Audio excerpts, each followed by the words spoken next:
Hello traders, welcome back to the channel. New educational video. Today I want to talk to you about what I call low volume node inversion zones. This is something that I use daily in my day trading in the futures market, but this is applicable to any market that you trade in any time frame. And I'm going to go over the principles of what I consider a low volume node zone, what these zones do, and how you can identify it and apply it in your charts to help you in your trade execution. So I'm not going to go deep into the theory of, every element of the volume profile. I have a lot of videos on my channel. If you go to my trader education playlist, or you can just search volume profile, there's a ton of content. I will put some videos in the pinned comment that I think are one of my main more popular videos related to volume profile here on the channel. So let's start off here with just a blank volume profile. So again, very quickly, we have our 68% valley area. Some people use 70%. Most platforms will put 70 as a default. I like to use 68% to be more exact. And then we have the valley area high, valley area low.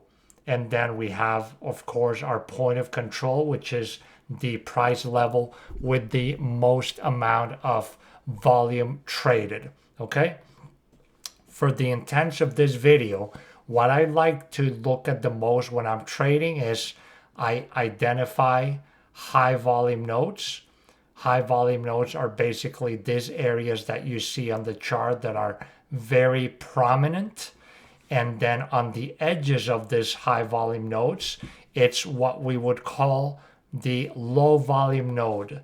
Okay, a low volume node is simply areas where we have gaps in the volumes of the profile. Okay, these areas are most often what are going to constitute the strongest support and resistance levels in the charts. So when I am trading, I am looking to execute on the top or bottom edges of the high volume nodes in these areas. Okay, so what I consider an inversion zone is basically the low volume node area. I want you to consider this area as a support and resistance level. Okay, when you start trading, the theory when you start trading, they say, oh, you have a level, price comes into it, starts finding support.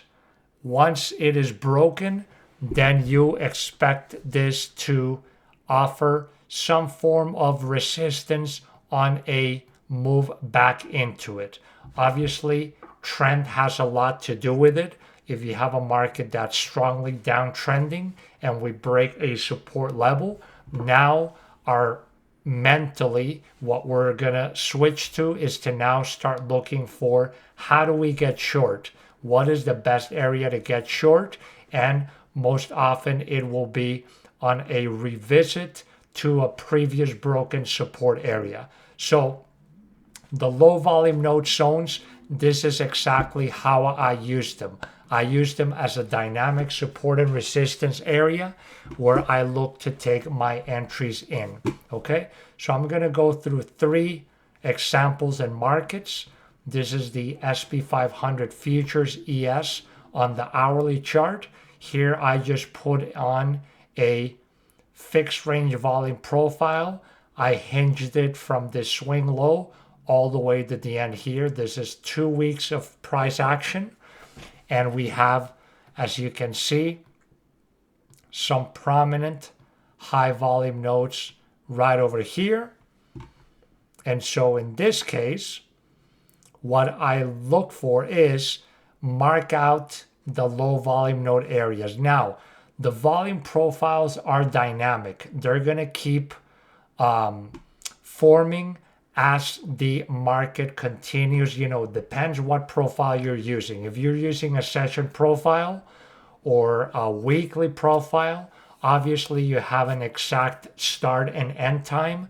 If you're using just an anchored profile that's going to keep extending as price keeps printing more candles, this profile is going to keep adjusting and switching shape according to where price accumulates volumes.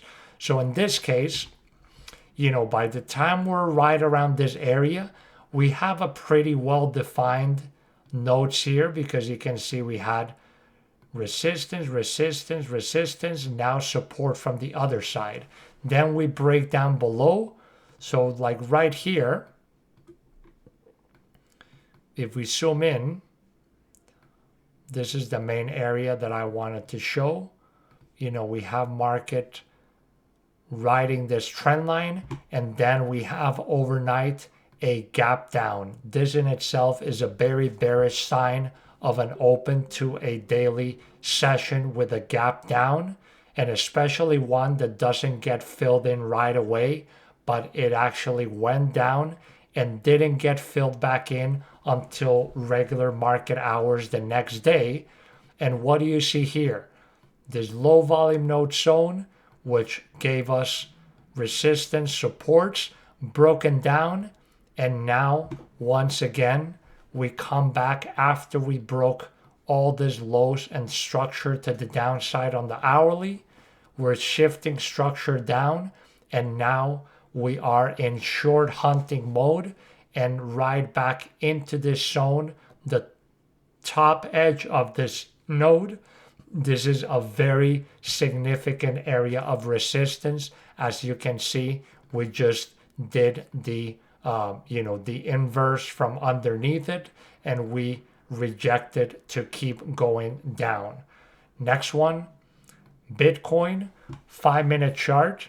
So here I have Bitcoin 24-hour market, 7 days a week. So we have one profile for every 24 hours starting at 8 p.m. Eastern time. And you can see on this day, we made some very significant high volume nodes here. So we have the low volume node shown in purple. Resistance, we broke above support. Now we're resistance, support again. But now, if we come into the next day, we can reference this past profile. We can mark out the low volume node zone, and you can see at the open, we're finding resistance. And then right here, if I zoom in,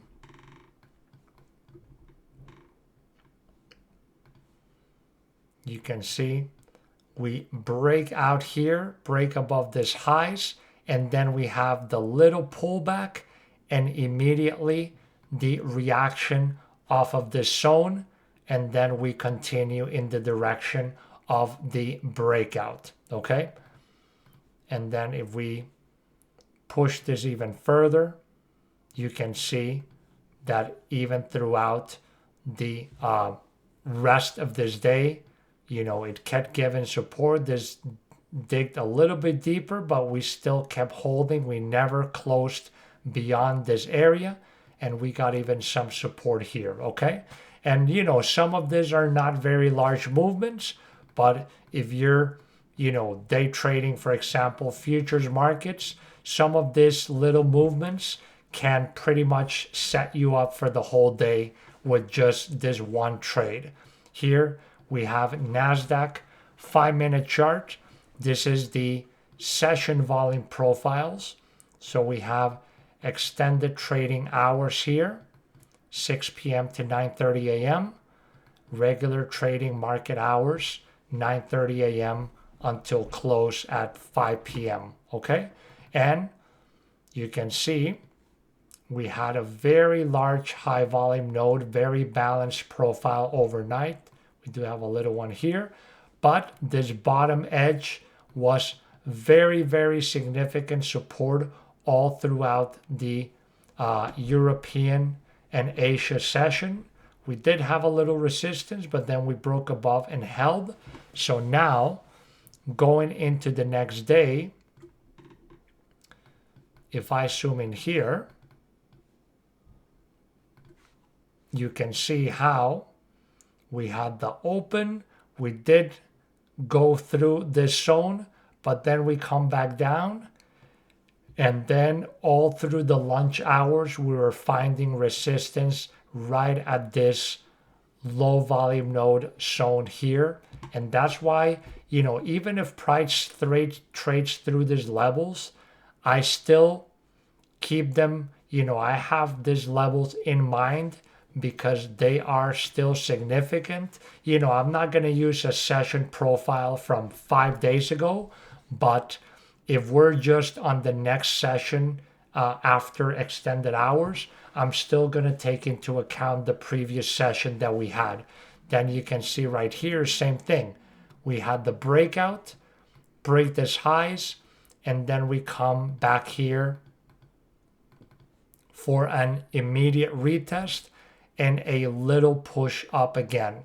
Okay, so in futures, on NASDAQ, this little move was 62 points. 62 points on NASDAQ. If you're trading a mini contract, that's a significant, that is a very nice little trade to get off there. And then you can see again, we break down below and we come back at the end and we're still now finding resistance. Okay. And now, for the next trading day, now, after this session is over, then I would take this off. And now I pay more attention to the levels that we had over here during this session. So then in this case, I would come and, for example, this is a edge right here that is very obvious down at the bottom of this, and then we also have another zone right here. So if we open in the overnight hours the next day and we break below these areas, below these lows, we're now making lower highs, lower lows. So now my mind switches and I'm like, okay, now I'm in short hunting mode, and now I want to see this zone's rejecting when we come back into these areas.